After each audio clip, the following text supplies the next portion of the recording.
అందరికీ వందనాలండి. ఎలా ఉన్నారు? బాగున్నారా? మీరు బాగుండాలని ఆశ నా ఆలోచన.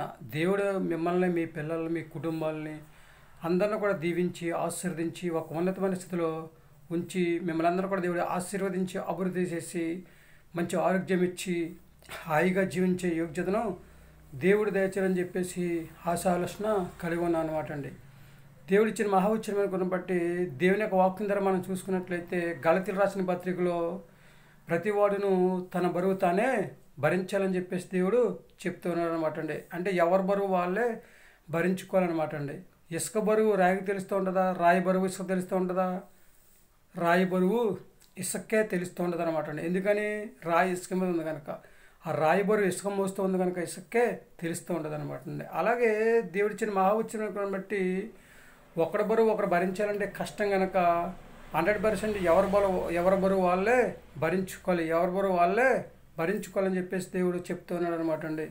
కానీ దేవుడిచ్చిన మహా ఉచ్చరణ బట్టి దేవుడు మనందరి బరువు మోయడానికి, మనందరి బరువు బాధ్యతలు భరించడానికి, మనందరి యొక్క జీవితాలను ఆయన మీద వేసుకొని భుజాల మీద వేసుకుని మనందరి ఆ పాపాలను భరించి మనందరం కూడా సమస్త దుర్నీతిని వెతికి రక్షించి మనందరి బరువు మోసేవాడు దేవుడు ఒక్కడేనమాట అండి.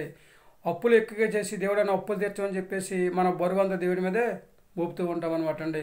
అలాగే కష్టాలు ఉన్నప్పుడు కష్టాలు ఎక్కువగా వచ్చాయి, మా కష్టాలన్నీ తీర్చిపోవని చెప్పేసి మనం మన కష్టాల యొక్క బరువుని దేవుడి మీదే మోపుతూ ఉంటాం అంటుంది. అందుకే దేవుని యొక్క వాక్యం చెప్తుంది సామెతల గ్రంథంలో, చక్కగా దేవుడు మీ పనుల భారాన్ని దేవుడి మీద మోపమని చెప్తున్నాడు అండి. అప్పుడు దేవుడు మన పనులను సఫలం చేస్తానని చెప్తున్నాడు అనమాట. దేవుడు మన భారాన్ని భరిస్తూ ఉన్నాడు కనుక, మన బరువును భరిస్తూ ఉన్నాడు కనుక మనందరం కూడా దేవుడి మాట వింటే, ఆయన మాట ప్రకారం నడుచుకుంటే అన్ని ఆశీర్వాదాలే, అన్ని మేలులే, అన్ని దీవులే దయచేస్తూ ఉంటాడు అనమాట అండి.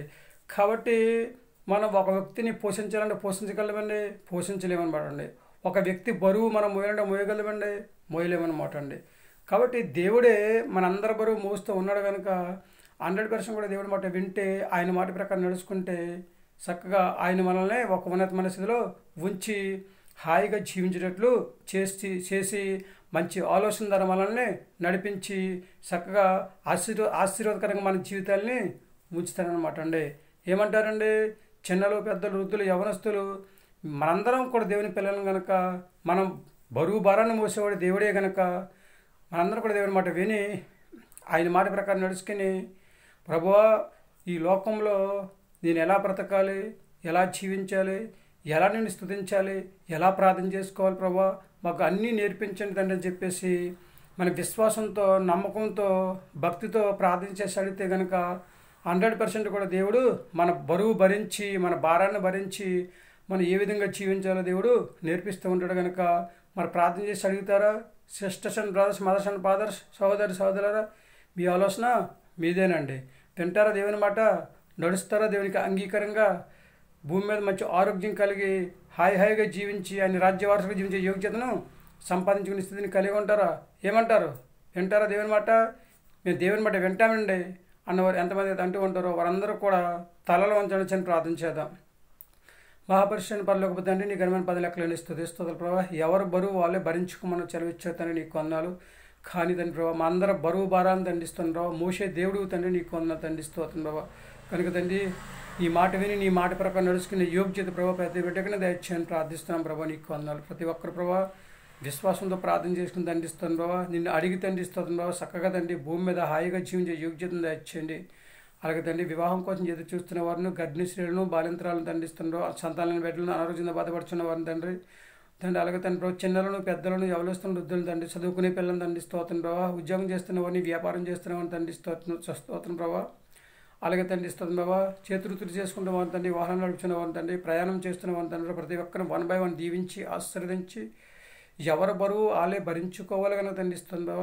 తండ్రి మా పనుల భారాన్ని తండ్రి నీ మీద మోపమని చెలవిచ్చో తండ్రిస్తుంది. ప్రతి ఒక్కరు ప్రభు తండ్రి విశ్వాసంతో ప్రార్థన చేసుకుందండి ప్రభు, నిన్ను అడిగి తండ్రి ఈ లోకంలో జీవించే యోగ్యతను దయచేయని ప్రార్థిస్తున్నాం ప్రభు. అందరికీ మంచి ఆరోగ్యం దయచేయండి తండ్రి, అందరిని దీవించండి, అందరిని ఆశీర్వదించండి, అందరిని అభివృద్ధి చేయండి ప్రభు. నీకు వందనాలు దండిస్తుంది కనుక తండ్రి మేమందరం ప్రభు హాయిగా ఉండే యోగ్యతను దయచేసి మా అందరికి మంచి ఆరోగ్యం దయచేయమని మా ప్రార్థన ఆలకించండి. మా ప్రార్థన ప్రతిపాదన దయచేయండి. మా కొరకు యేసుక్రీస్తు ప్రయాసమైన నమ్మల్ని వేడుకుంటున్నాము తండ్రి.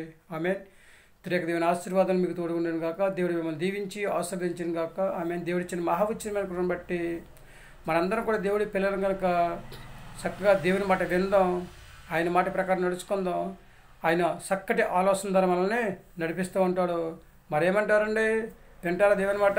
ఈ ఆలోచన మీదేనండి. 100% కూడా దేవుడు మనందరి జీవితాలను మార్చి, మనందరి యొక్క స్థితిగతులను మార్చి, మనందరి యొక్క జీవితాల్లో ఆశ్చర్యకార్యాలు చేసి హ్యాపీగా మనందరిని కూడా జీవింపచేయాలని చెప్పేసి దేవుడు ఆకాశం నుండి ఆలోచన కలిగి ఉన్నాడు అనమాట అండి. కనుక మనందరం కూడా దేవుడి మాట వింటే దేవుడు మనం ఎంతగానో దీవించి ఆశీర్వదించి మనకే సహాయం అయితే కావాలో సహాయం చేసి మనందరిని కూడా ఒక ఉన్నతమైన స్థితిలో ఉంచడానికి దేవుడు ప్రయత్నం చేస్తూ ఉంటాడనమాట అండి. వింటారా దేవుని మాట? నడుచుకుంటారా దేవునికి అంగీకారంగా? ఏమంటారు?